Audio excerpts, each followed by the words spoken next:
The reality is that sometimes we overextend ourselves. We put too much on our plate, and there is a cost to every yes that you make. Welcome to the Dad Central Show, the podcast that helps overwhelmed dads conquer stress, build confidence, and become the father their family brags about. Join Drew Solon, a leadership coach and father of five, and Ed Gow Jr., a fatherhood advocate and contributor to the Good Men Project, as we guide you through the journey of fatherhood. We'll show you how to connect deeply with your family, manage your time and energy better, and master tools to become the dad you want to be. Let's get started. Have you ever said yes to something you really didn't want to do, just to avoid feeling guilty?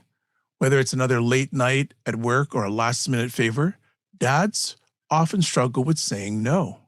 But what if saying no could actually make you a better dad, partner, and person?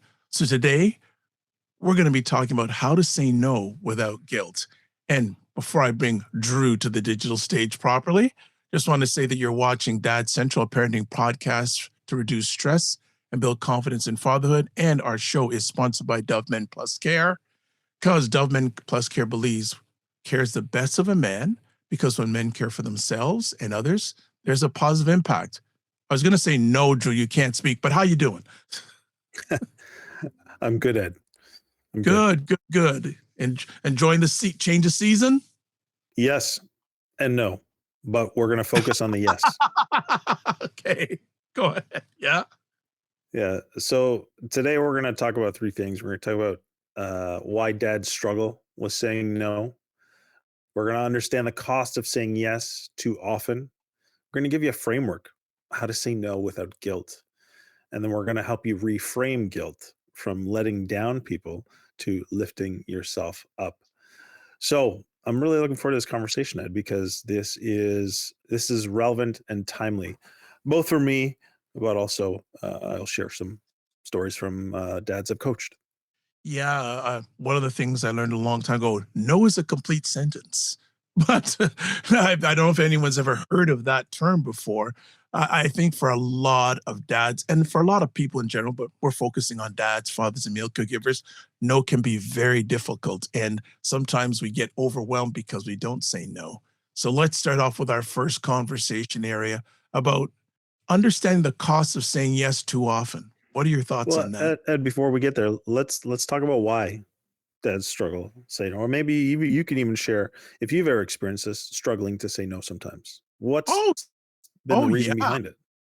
Oh yeah, because many of us are people pleasers, and we want to please people, and Right. we think that and there's, I think in some guys, not all, this thing that we can do anything. We're limitless and boundless, and sometimes I can get the best of us, and especially when it comes to family, we want to be there in a lot of dads, fathers, and meal caregivers want to be there in every possible capacity for their kids and their family, and it isn't always possible. Hmm. Yeah, definitely.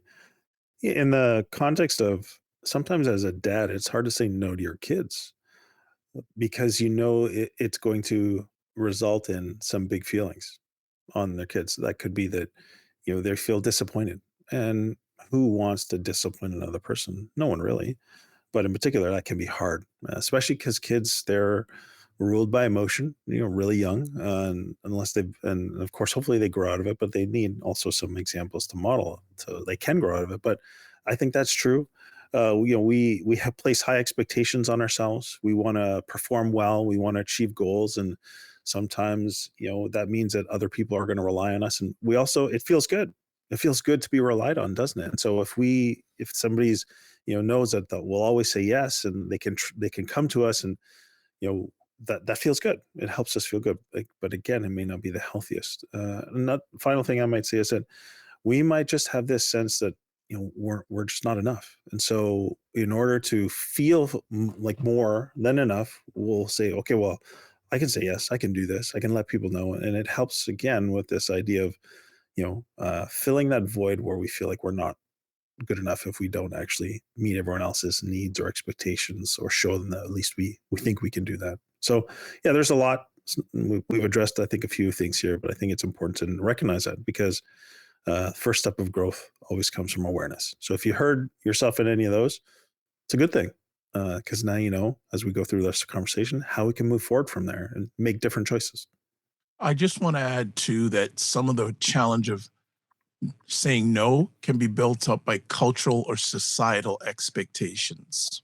Those can come into the world dads of, it can be also feeling guilty. And also you don't want to as Drew said, you don't want to disappoint others. You don't want to disappoint yourself.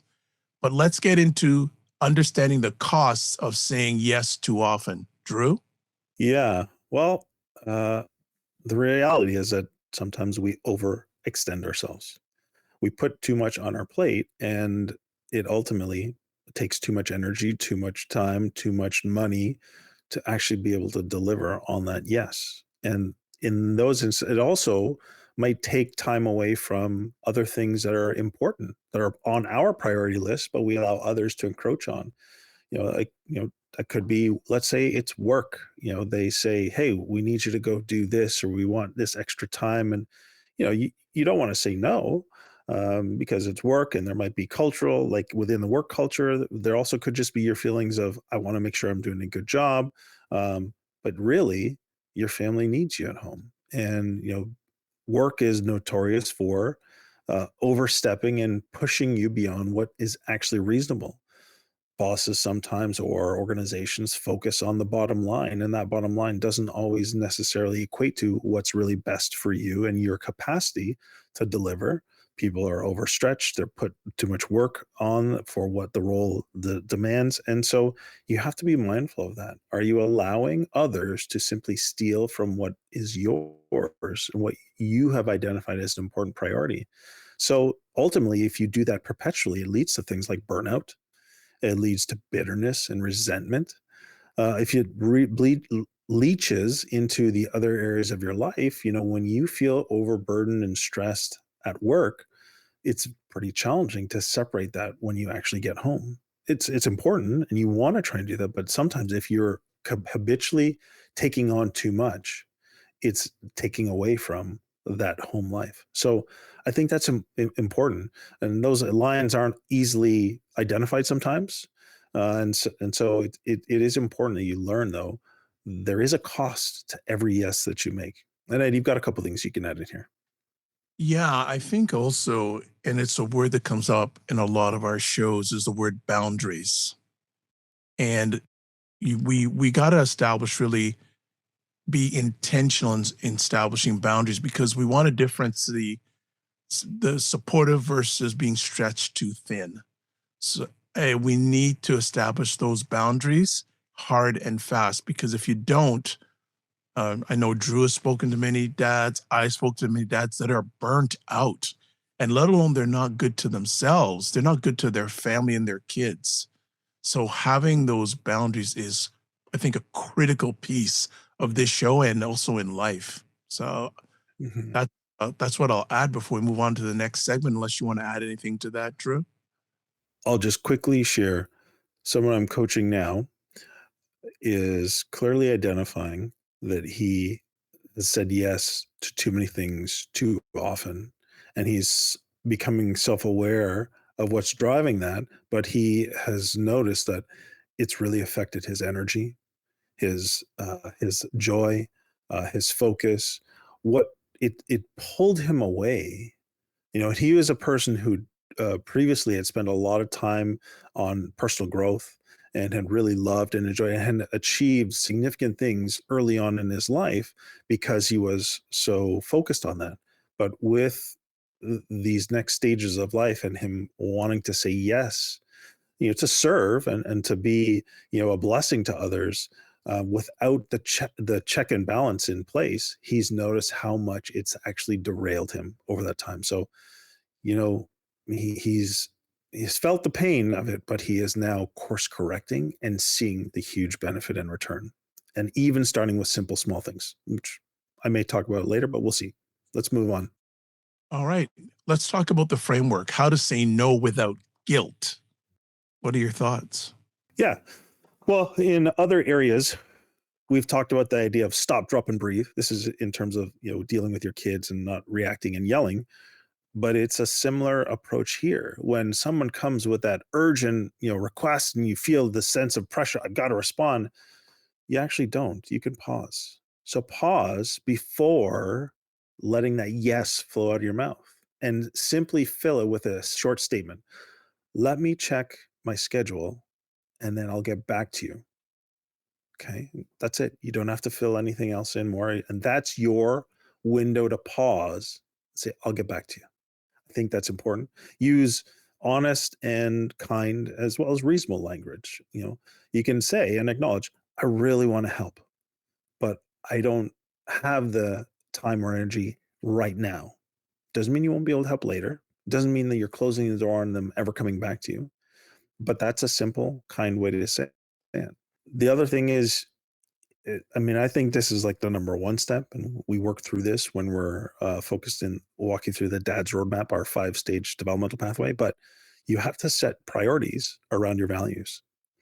And what are those? Do you know your top 5 values? If not, you should work on that and get clear about that. So if family, if your rest, if your mental health, if your physical health, maybe your family is dealing with an unplanned situation and you really need time and energy at home or to support your partner or support your children.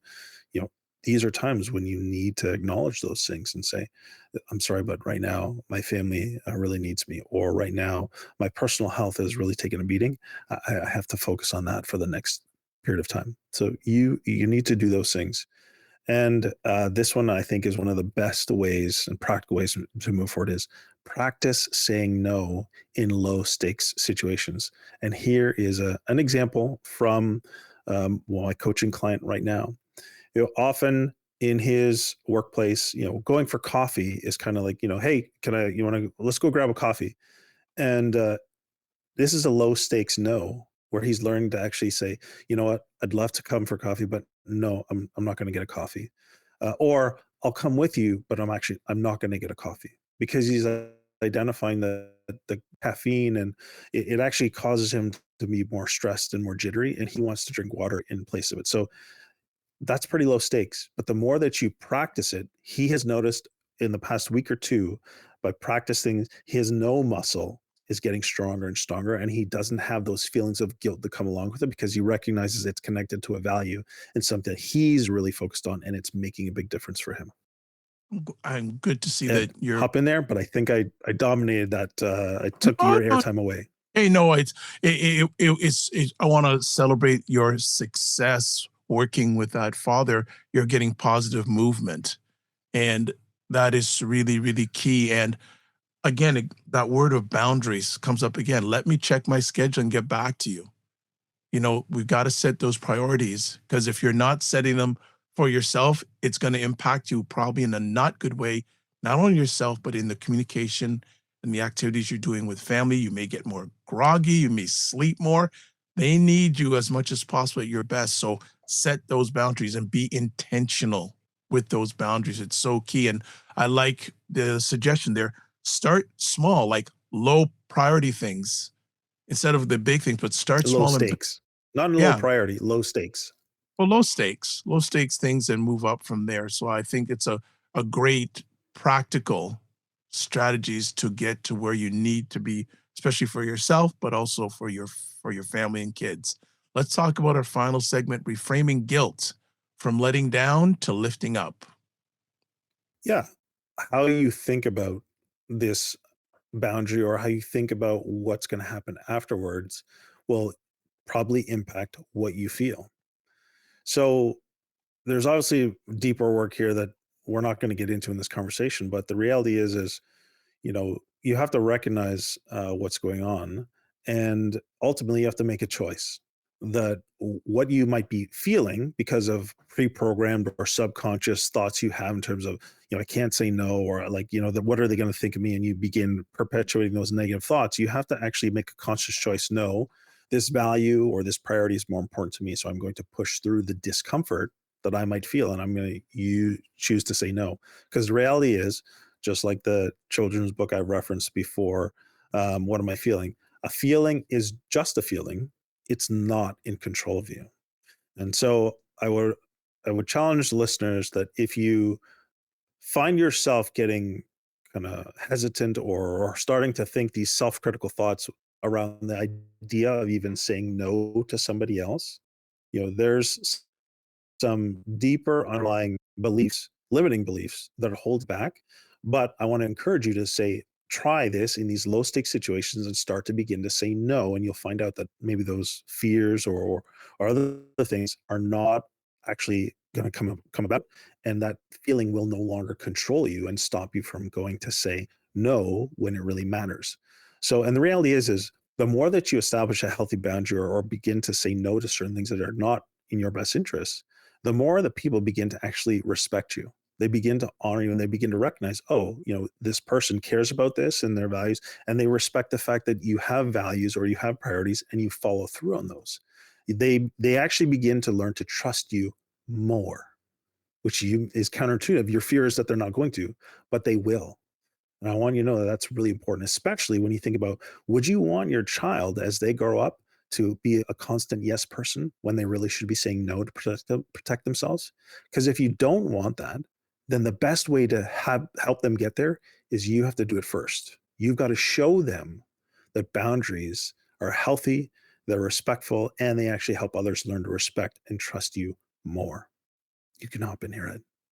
No problem. No, I think you covered it all, like teaching by example and reframing no as an act of love and responsibility. So don't feel bad Absolutely. saying no. It's act of love and responsibility.